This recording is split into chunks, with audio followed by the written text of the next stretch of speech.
Hi everyone, this is Aaron for Zollotech, and we're going to take a look at the Droid Xyboard 10.1.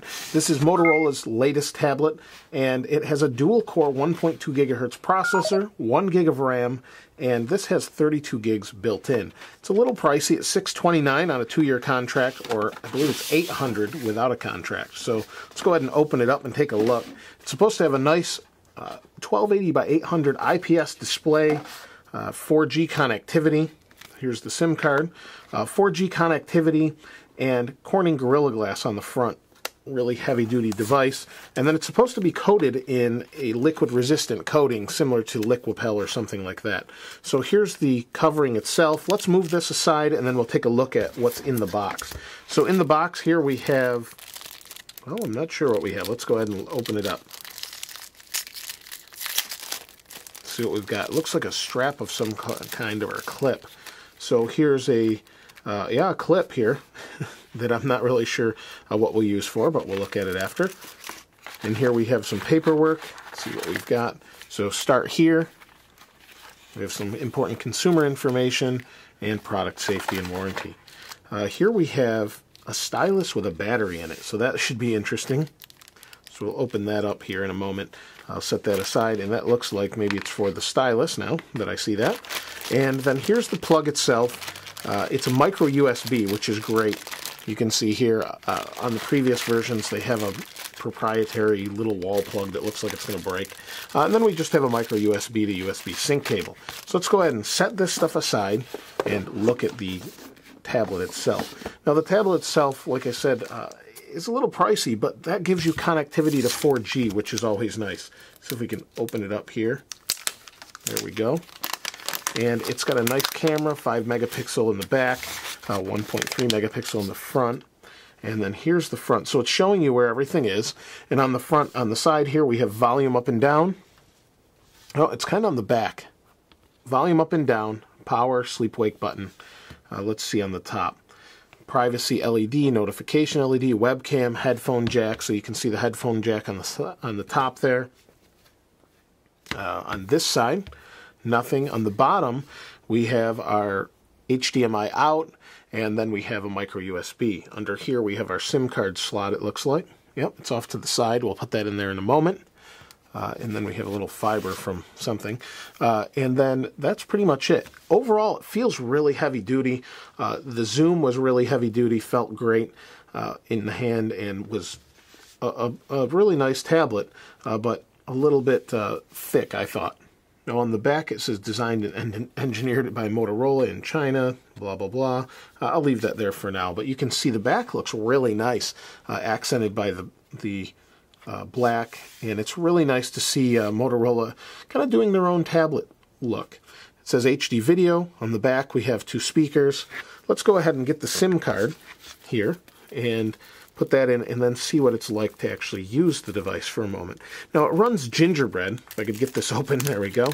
It actually runs Gingerbread, which is a bit of a disappointment, but they do say that it's upgradable to Ice Cream Sandwich. It says that right when you buy it, so they want you to know that it's a little bit future-proof there, I think.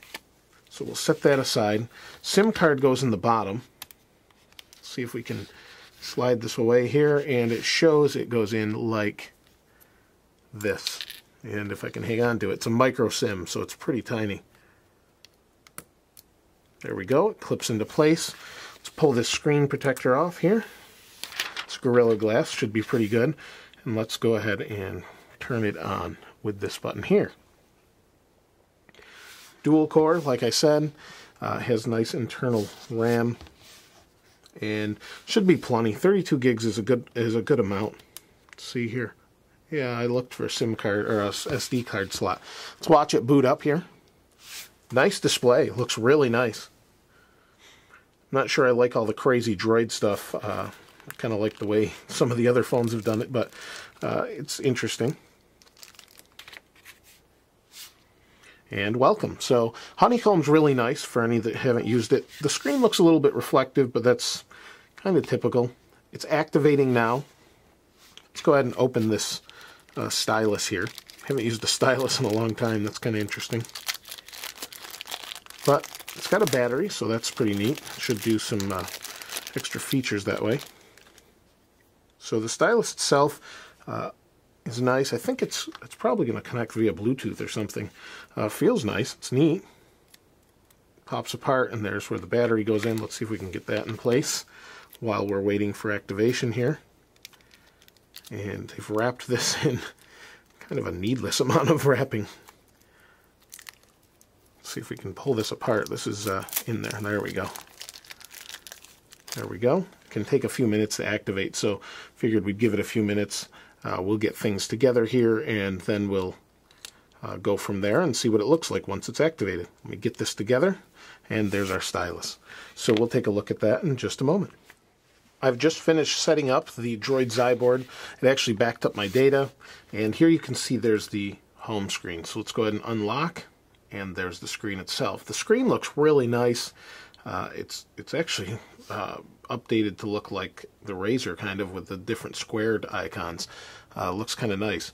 Now, the stylus that came with it will work, but you have to actually specify it to work.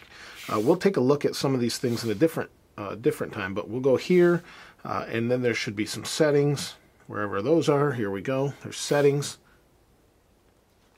And then we want to select touch input method. So let me see if I can find that here. Language and input. Input, voice input, keyboard settings, input method selector. Okay. So it's supposed to be actually under languages and input, and then keyboard settings. So let's see, keyboard, external keyboard settings, I guess. Yeah, not that. Well, there we go. So input method selector, select input, my script stylus. Let's see if we can do that. So the stylus should be selected to work. I'm not sure I'll like this, but let's see what we have here. Oh, it works. Let's go back home, and we can scroll. So should we want to go into a browser, signing into Google, okay, that's fine. We'll go here. It works pretty well. The interesting thing is, this looks a little bit different, but the interesting thing is it won't just work on like an iPad. It's not a capacitive touch sensor, so I don't know if it's talking via Bluetooth or what. But I'll take a look at that in a little more depth later. I did use the touchscreen to input some of my settings. It worked really nice.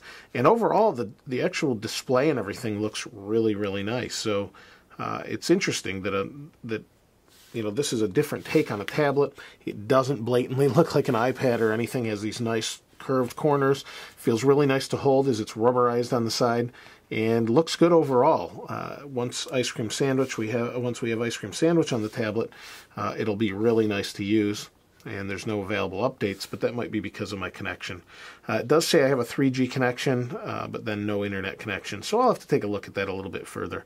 But overall, it looks really nice. The Xyboard looks like a really decent tablet. Like I said, a little bit pricey on contract, but if you love Android and you like their tablet devices and things, this might be the way to go for you. See, it's not really working that well sometimes, and I've read that. But I'll take a look at that in depth a little bit later after testing it out. Now, if you have any questions or comments about the Xyboard, please go ahead and place those in the comments below. I'd love to hear what you have to say about it. Other than that, though, if you haven't subscribed, please go ahead and subscribe to this channel. And as always, thanks for watching. This is Aaron. I'll see you next time.